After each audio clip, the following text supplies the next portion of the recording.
9वीं की छात्रा ने स्कूल कैंपस के बाथरूम में एक नवजात बच्चे को जो है वो डिलीवरी कराई, उसकी डिलीवरी हुई।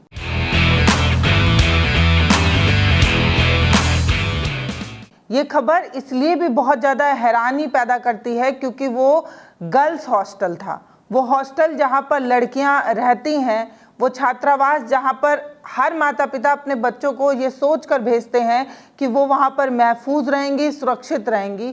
उस छात्रावास में एक नाबालिग बच्ची जो है वो गर्भवती भी होती है, 9 महीने भी बीत जाते हैं और तो और वो बाथरूम में डिलीवरी भी करा देती है। उसके बाद जाकर स्कूल प्रशासन और लड़की की बहन को ये सब कुछ पता चलता है। पुलिस ने तो साफ कह दिया कि उन्हें बताया ही नहीं गया, उन्हें पता ही नहीं लगा, ना तो स्कूल कैंपस की तरफ से ना लड़की के भाई की तरफ से किसी ने जो है वो पुलिस को जानकारी नहीं दी। इसीलिए पुलिस ने इन सभी लोगों को जो है वो आरोपी माना है।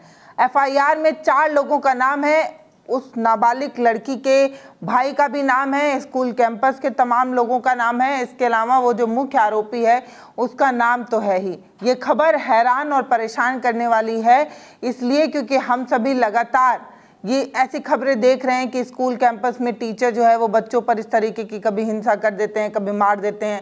इसके अलावा अब तो अलग अलग तरीके की खबरें आ रही हैं जो टेंशन पैदा कर रही हैं। बच्चे जो है एक दूसरे पर आत्मघाती हमला कर दे रहे हैं और अब ये जो खबर है वो और ज़्यादा टेंशन वाली है। ये जो मामला है वो कर्नाटक के यादगीर के शाहपुर तालुक इलाके का है, जहां 9वीं की छात्रा बाथरूम में जो है वो डिलीवरी पेन से कहर रही थी, चिल्ला रही थी, चीख रही थी। तभी उसके साथ ही एक छात्रा ने जाकर जो है स्कूल प्रबंधन को ये सारी जानकारी दी। स्कूल प्रबंधन जो है वो भागता हुआ वहां आया। जब तक स्कूल प्रबंधन के लोग वहां पहुंचते तब तक लड़की एक बच्चे को जन्म भी दे चुकी थी और उसके बाद उस बच्ची और नवजात बच्चे को लेकर जो है वो अस्पताल में भर्ती कराया गया। अभी दोनों की हालत जो है वो स्थिर बताई जा रही है, स्वस्थ बताई जा रही है। पूरा मामला जो है वो 27 अगस्त का है। इस मामले में पुलिस ने क्या कार्रवाई की, इसके अलावा स्कूल कैंपस की तरफ से क्या कहा जा रहा है वो सब बताऊंगी। लेकिन एक ऐसा ही और मामला जो है वो इसी साल छत्तीसगढ़ के दंतेवाड़ा में भी जो है वो देखने को मिला था, जहां जो है वो 7वीं की छात्रा जो है वो बाथरूम में बच्चे को जन्म दे देती है। तो ऐसी खबरें लगातार जो है वो आ रही हैं। बस सुकून की बात ये थी कि वो स्कूल नहीं बल्कि एक हॉस्पिटल का बाथरूम था, लेकिन यहाँ पर स्कूल कैंपस में लगे हुए बाथरूम की ये खबर है और इसमें अभी तक ये बताया जा रहा है कि जो वो हॉस्टल है वो सरकारी आवासीय विद्यालय का हॉस्टल है, यानी कि वहाँ पर लड़कियाँ रहती हैं, पढ़ती हैं और इसके अलावा वहीं पर 24 घंटे वार्डन के देखरेख में उनका पालन पोषण होता है, उनकी पढ़ाई लिखाई होती है। और ऐसे में जब इस तरीके की चीज़ें हो जाए तो चिंता पैदा होती हैं। अब ये कहा जा रहा है कि लड़की और वो जो नवजात बच्चा है दोनों को अस्पताल में भर्ती कराया गया।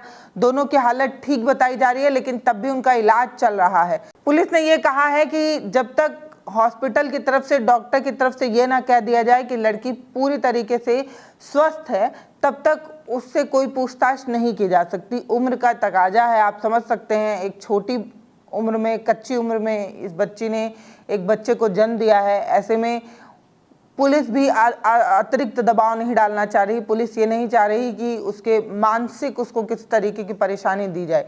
लेकिन पुलिस ने मुख्य आरोपी को जो है वो गिरफ्तार किया है, जिसकी उम्र 30 साल बताई जा रही है। और इस पूरे मामले में एसपी पृथ्वी शंकर जी ने क्या कहा वो आपको बताती हूँ। दरअसल इस पूरे मामले में एसपी साहब ने कहा कि आरोपी के खिलाफ पहले तो पास्को एक्ट लगेगा, क्योंकि लड़की जो है वो 18 साल से कम उम्र की है। इसके अलावा जांच में ये भी पता चला है कि वो जो लड़की है वो अनुसूचित जनजाति से आती है, इसीलिए SC एक्ट भी जो है उस आरोपी के खिलाफ लगेगा।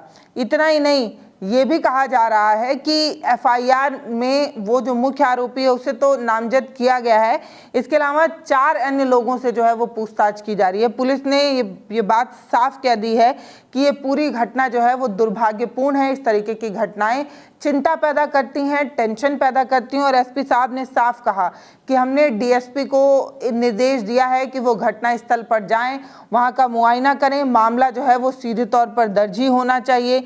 स्थानीय स्वास्थ्य अधिकारियों को भी ये कहा जा रहा है कि उनकी भी गलती है, क्योंकि एक छात्रावास में स्वास्थ्य शिविर लगना चाहिए और लड़कियों के स्वास्थ्य की देखरेख हर महीने होनी चाहिए, और अमूमन हॉस्टलों में इस तरीके की चीज़ होती है।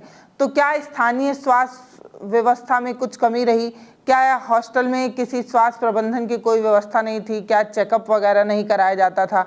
अगर नहीं कराया जाता था तो सिर्फ और सिर्फ स्कूल की गलती नहीं, बल्कि स्थानीय जो स्वास्थ्य व्यवस्था में जो लगे अधिकारी हैं उनको भी जो है वो जिम्मेदार ठहराया जा सकता है। ये कहा जा रहा है कि उनकी भी भारी चूक जो है सामने आ सकती है। इस मामले में भी इस एंगल से भी जांच किया जा रहा है। ये भी कहा जा रहा है कि जो भी जिम्मेदार अधिकारी होगा उनके खिलाफ जो है वो कार्रवाई जो है वो की जाएगी।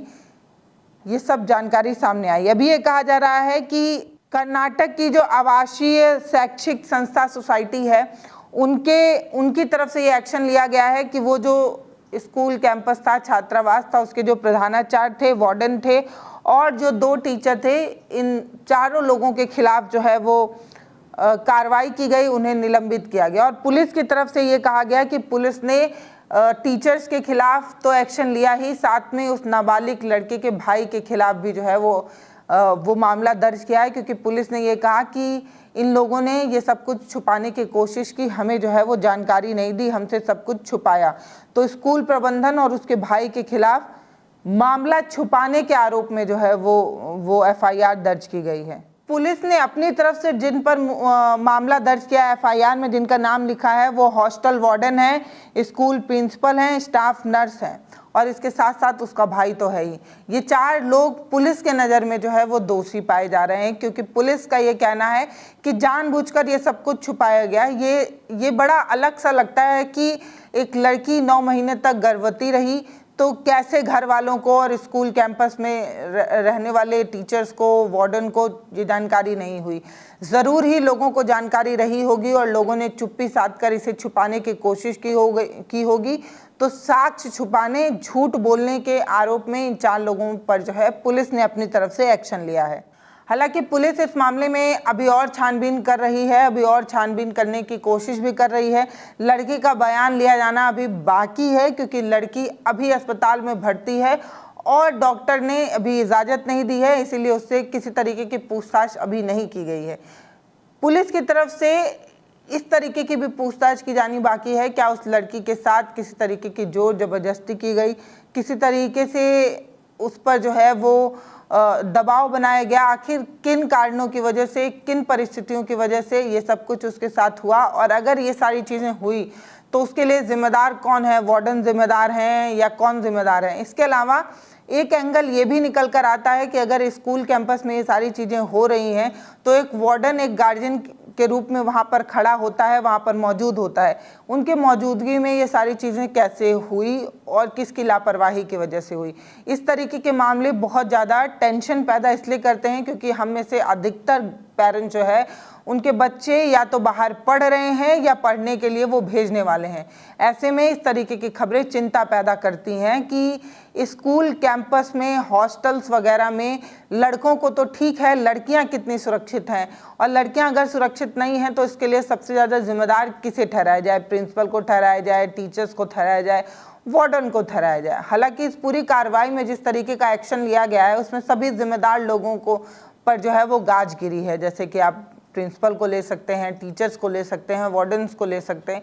लेकिन अभी भी जो कार्रवाई है वो उतनी संतोषजनक नहीं लगती है। एक लड़की का सच जो है वो सामने आया है, न जाने कितनी और लड़कियां इस तरीके के शोषण का शिकार हो रही होंगी, न जाने कितनी और लड़कियों के साथ इस तरीके की चीज़ें हो रही होंगी, और न जाने क्या ही कैंपस में हो रहा होगा। कहते हैं ना कि जब एक सच सामने आता है तो परत दर परत जब जांच की जाती है तो बहुत कुछ सामने आता है। देखना अपने आप में चिंताजनक होगा कि इस पूरे मामले में किस तरीके की जांच होती है, किस पर गाज गिरती है, किस पर एक्शन लिया जाता है। लेकिन आप इस पूरे मामले पर क्या सोचते हैं वो आप हमें कमेंट सेक्शन में लिखकर ज़रूर बताइएगा। ये भी बताइएगा कि इस तरीके की घटनाएं कितना चिंता पैदा करती हैं, कितनी टेंशन पैदा करती हैं। गार्जियन के रूप में आप इस तरीके की खबरों को देखकर क्या सोच पाते हैं? क्योंकि इस तरीके की खबरों पर पहले तो मन नहीं होता है कि बात की जाए, लेकिन बहुत ज़रूरी है इन खबरों पर चर्चा और बात करना, क्योंकि एक अभिभावक जब अपने कलेजे के टुकड़े को पढ़ने के लिए बाहर भेजता है तो बहुत बहुत मजबूत कलेजा कर कर भेजता है। और जब इस तरीके की घटनाएं हो जाती हैं तो कलेजा मोम की तरह पिघल सा जाता है और बड़ी टेंशन होने लगती है। तो ऐसे मामलों पर चर्चा इसलिए ज़रूरी है ताकि जिम्मेदार लोगों को जवाबदेह बनाया जाए, उन पर सवाल की झड़ियाँ खड़ी की जाए और उनसे कहा जाए कि आपकी लापरवाही की वजह से किसी मासूम की ज़िंदगी कतई बर्बाद आप नहीं कर सकते। फिलहाल इस वीडियो पर आपकी जो भी राय हो वो आप हमें कमेंट सेक्शन में लिखिए, वीडियो को शेयर करिए, चैनल को सब्सक्राइब करिए। बहुत धन्यवाद।